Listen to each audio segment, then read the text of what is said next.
Hi guys, welcome back to my channel ABC's Corner. তো আজি আমি ইনষ্টাগ্ৰাম ফেচবুকৰ এটা ভাইৰেল ট্ৰেণ্ডিং ভিডিঅ' আমি প্ৰুভ কৰিব যাম। তো ব্লগ ভিডিঅ'টো ষ্টাৰ্ট কৰোঁ আৰু ভিডিঅ'টো যদি ভাল লাগে এটা লাইক কৰিব, শ্বেয়াৰ কৰিব আৰু মোৰ চেনেলটো ছাবস্ক্ৰাইব কৰিব। আপোনালোকে গম পায় যে আজিকালি বহুত বেছি গৰম দিছে, বহুত ৰ'দ দিছে আৰু ৰ'দত একদম সহ্য কৰিব নোৱাৰা অৱস্থা। তো আমি ভিডিঅ'টো ষ্টাৰ্ট কৰিম। আজি আমি কি কৰিম, এই কাহিখনত আমি ৰ'দৰ পোহৰত অমলেট ফ্ৰাই কৰিম। আজিকালি বহুত চাই আছোঁ ট্ৰেণ্ডিং ভিডিঅ' যে ৰ'দৰ পোহৰত মাছ ফ্ৰাই কৰে, অমলেট ফ্ৰাই কৰে, কিবা কিবি ফ্ৰাই কৰি খায়। তো আজিও আমি এইটো টেষ্ট কৰিম যে এইটো এনেই এটা ভাইৰেল ট্ৰেণ্ড নে এইটোৰ কিবা সত্যতা আছে। তো বলক আমি চাওঁ।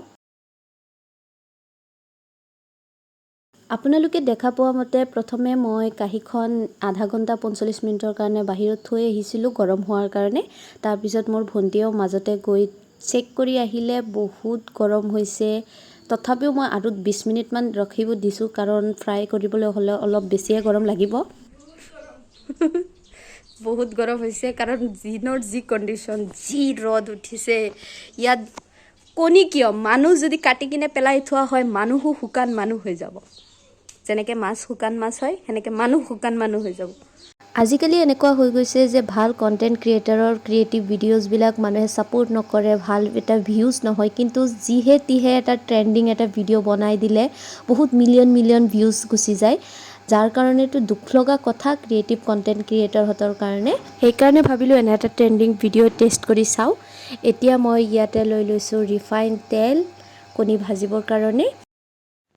কণী আমি এটা লৈ লৈছোঁ, যিহেতু আমি নাজানো ভালকৈ হ'বনে নাই, কোনো গেৰাণ্টি নাই। আৰু কণীটো উল্টাবৰ কাৰণে ভজা কটা লৈছোঁ। আপোনালোকে বা কি কয় কমেণ্টত জনাব।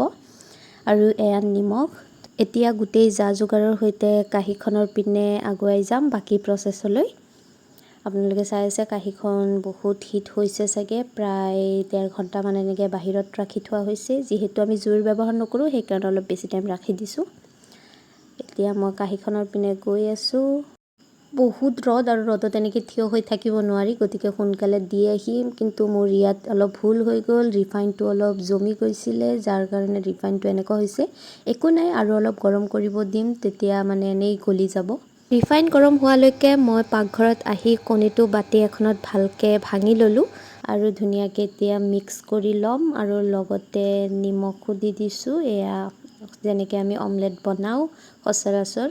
ইমানখিনিলৈকে আমি বিলিভ কৰিয়ে আছোঁ যে নাই অমলেটটো সঁচাকৈ হৈ যাব চাগে, কাৰণ ভিডিঅ'ত ইমান ধুনীয়াকৈ মানে এডিটিং কৰিয়ে দেখায় নেকি নে কিবা, ইমান ধুনীয়াকৈ অমলেট হৈ যায়, মাছ ভাজি হৈ যায়।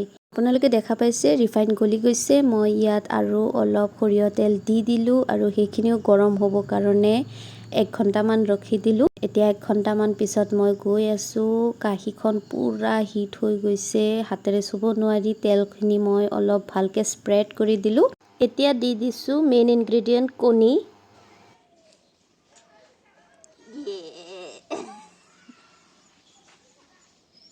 মোৰ তাত লগা নাই এইটো কণী আজি হ'ব, তথাপি এক্সপেৰিমেণ্ট যিহেতু আমি ট্ৰাই কৰি চাব লাগিব। কণী দিয়াৰ পিছতেই মোৰ বিলিভ নোহোৱা হৈ গ'ল যে এই কণীয়ে আজি আমি অমলেট বনাব পাৰিম। অলৰেডি আমি কণী বহাই দিছোঁ। ৰ'দো ছেমে আছে, 35-36 ডিগ্ৰী চেলচিয়াছ চলি আছে। কিন্তু গাইজ লগা নাই যে এইটো ডিম আজি হ'ব, কাৰণ যিমান ৰ'দে নহওক কিয় অমলেট ফ্ৰাই হোৱাৰ ৰ'দটো কেতিয়াও নহ'ব, যিমানেই গৰম নপৰক। আৰু যিমানেই আমি ট্ৰাই নকৰোঁ কিয়, আমি ইজিলি ৱেট একো কামেই কৰিব নোৱাৰোঁ। মানুহে কয় ন সস্তীয়া বস্তুত ভেজাল থাকে, সেইকাৰণে আমি যিমান এইবিলাক ট্ৰিক্স নকৰোঁ কিয় কাম নহ'ব। জুইৰ কাম অকল জুয়েহে কৰিব পাৰে। কষ্ট নকৰাকৈ এনেকৈ গোটেই দিনটো পৰ দি থাকি ৰ'দত আপুনি অমলেট ফ্ৰাই কৰি কেতিয়াও খাব নোৱাৰে। তাতকৈ ভাল আছে আপুনি কি কৰিব, এনে এটা অমলেট ভাজি কিনে খাই দিয়ক। 5 মিনিটৰ কাম। এতিয়া চাওক আমি গোটেই দিনৰ পৰা কৰি আছোঁ আৰু কষ্টটো আছে। মোৰ লগত ভণ্টি ৰিম্পিও এনেকৈ বহুত কষ্ট কৰি আছে। এতিয়া 1.5 ঘণ্টামান হ'ল। এতিয়া মই গৈ আছোঁ এবাৰ চাবৰ কাৰণে। গাইজ আপোনালোকে চাব পাৰে কণী অমলেট হোৱাটো দূৰৰ কথা, কণী একদম শুকাই কাঁহীত লাগি গৈছে। মই মানে বিলিভ কৰিব পৰা নাই যে কণীটো এনেকুৱা হ'ব পাৰে। এতিয়াহে লাগি আছে যে এই কাঁহীখন ধুওঁতে মোৰ বহুত কষ্ট হ'ব, কাৰণ কণী বহুত আঠা আঠা হৈ লাগি গৈছে। সৰুকালত যেতিয়া ইতিহাস পঢ়িছিলোঁ, ৰজা মহাৰাজাৰ দিনৰ কাহিনীবিলাক পঢ়িছিলোঁ, তাত গম পাইছিলোঁ যে ৰজা মহাৰাজাই আগৰ দিনত ৰাজপ্ৰসাদ বনাওঁতে আঠাৰ সলনি, চিমেণ্টৰ সলনি এই হাঁহ কুকুৰাৰ কণী ব্যৱহাৰ কৰিছিলে।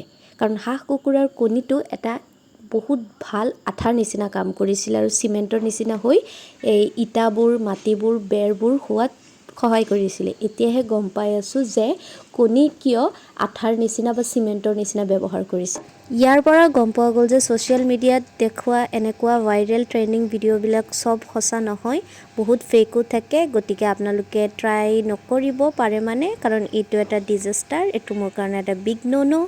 আপোনালোকেও এইটো ট্ৰাই নকৰিব, নহ'লে আপোনালোকৰ কাঁহী ধুওঁতে 12 বাজিব। গতিকে নেক্সট ব্লগত লগ পাম, বাই বাই।